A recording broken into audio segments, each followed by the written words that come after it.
Hello, everybody. It's reading time with Mrs. Zhang. Today, I'm reading you a story entitled Chester Raccoon and Big Bad Bully, written by Audrey Penn, illustrated by Barbara Gibson.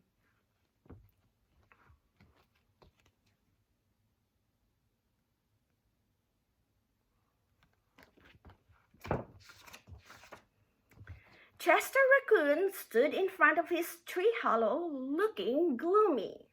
His younger brother, Ronnie, and his best friend, Casey, stood beside him. "We don't want to go to school," Chester told his mother. "We want to stay home with you, please. May we stay home with you?" "I thought you liked school," said Mrs. Raccoon. "We do," said Chester. "Then why do you want to stay home with me?"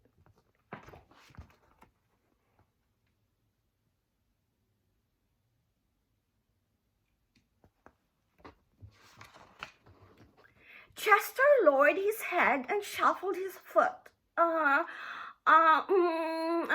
He explained in a quiet, muffled voice. Mrs. Raccoon reached out and tenderly lifted Chester's head with her hand. "What did you say?" Chester gazed into his mother's loving eyes and gulped. "There's a bully at school." "And he's horrible," cried Ronnie. "He's big and mean. And he has giant claws on his hands and feet," wailed Cassie. "And fangs," screeched Chester. "And fire comes out of his nose. And if you get in his way, he'll step on your face and squash you like a bug." "Like a bug," echoed Ronnie.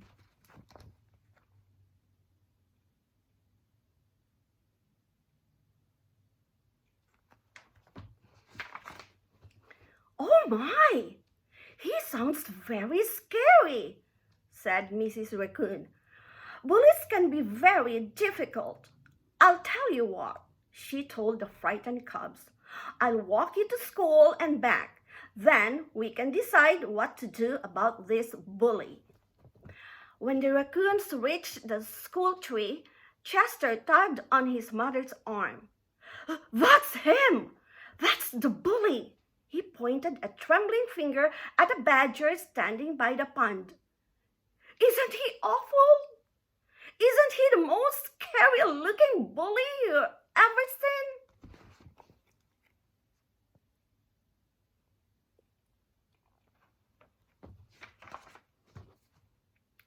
"Oh, my, yes," whispered Mrs. Raccoon. "But I'm sure we can work things out." Before leaving, she gently fluffed Chester's mask and playfully tweaked Ronnie's nose. "Be brave," she told the cubs and gave each of her sons a comforting kiss in their palms.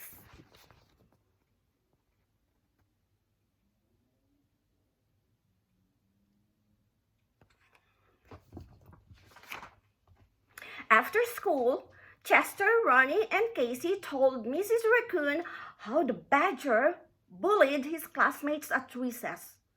First, he snatched a ball away from the squirrel and popped it. Then, he climbed atop the jungle gym and squashed the opossum's fingers until the opossum fell to the ground.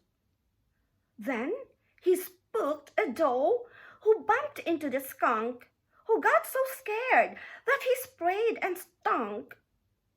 Even Owl Teacher couldn't get him to behave.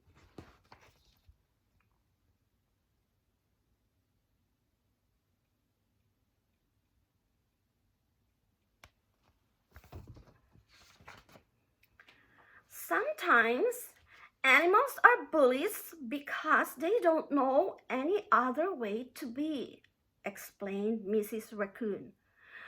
"But I think there's the way you can change things. Go get your friends and bring them to our tree. I want to share a story."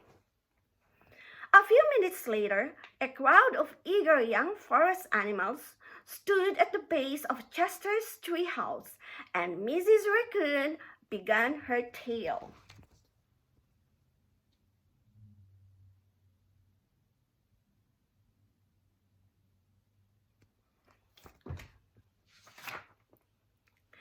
Once, a long time ago, there was a secret forest sprinkled in yellow stones.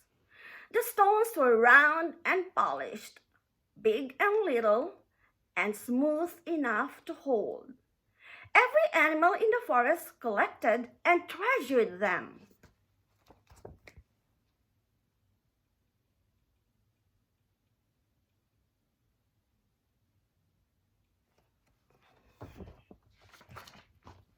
One day, an animal found a blue stone. It was very exciting since no animal had ever seen a blue stone. But the blue stone was rough and dull, without any polish or shine, and it had sharp, prickly points sticking out of it, making it hard to hold. Careful not to hurt their paws, the animals carried the stone to the center of the forest and placed it atop a tree stump where everyone could see.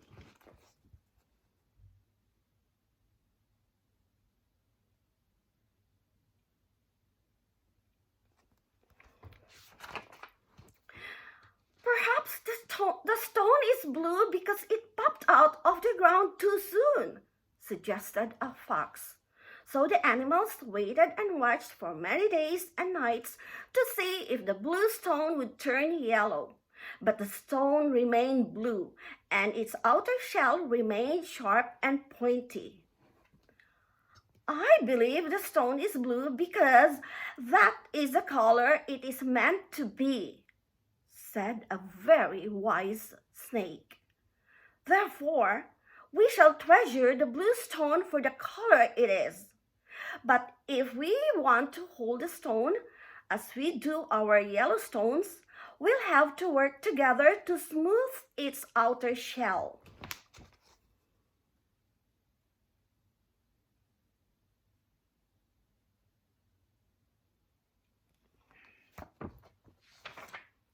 So, first the woodpeckers took turns chipping off the stone's sharp, prickly points with their beaks. Then the chipmunks rolled the stone with their noses, while other animals shined and buffed the stones with tree bark and fluffy tails. In time, the blue stone was as smooth and shiny as the yellow stones. Mrs. Raccoon smiled down at the young animals listening to her story. "The badger at our school is just like the blue stone," she explained to Chester and his schoolmates. "He is a badger, and that is the way he is meant to be. But if you work together, I think you can smooth out his bullying ways."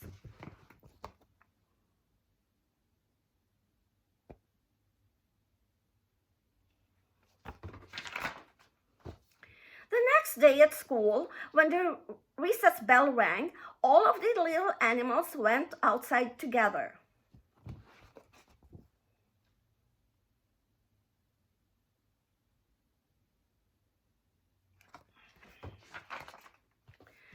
They huddled close to one another and walked toward the bully in one giant confident pack, with Chester in front holding a ball. At first, the bully looked at them with a twinkle in his eye, thinking, "I'll get one of you."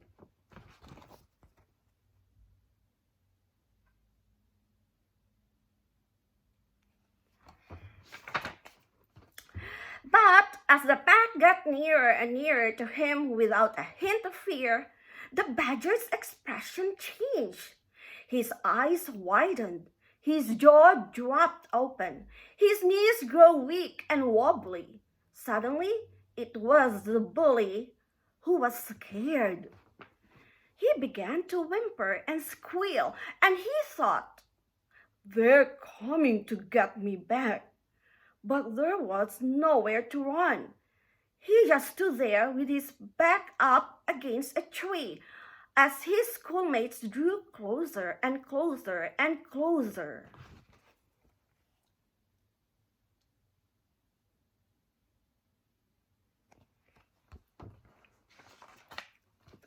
Finally, Chester was nose to nose with Trembling Badger.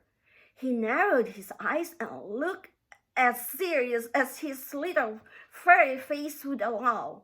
Then, without hesitation, he held up the ball, looked straight into the bully's eyes, and asked, "Want to play?" "Huh?" The surprised bully stopped shaking. He looked at his classmates who were laughing and offering friendship. You want me to play with you?" He squealed with delight. He gently took the ball out of Chester's hands.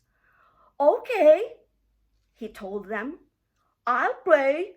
So in one short moment, the badger softened and the bully became a friend.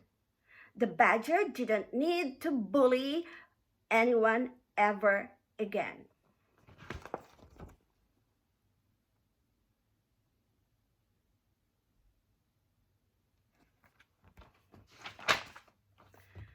Chester glanced toward the wooden path and saw his mother watching and smiling. She placed a kiss in her palm and showed it to her son. Chester did the same and then joined in the fun.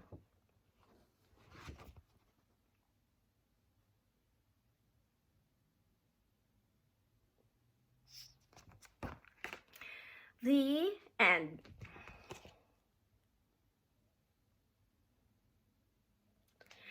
That was a very interesting story.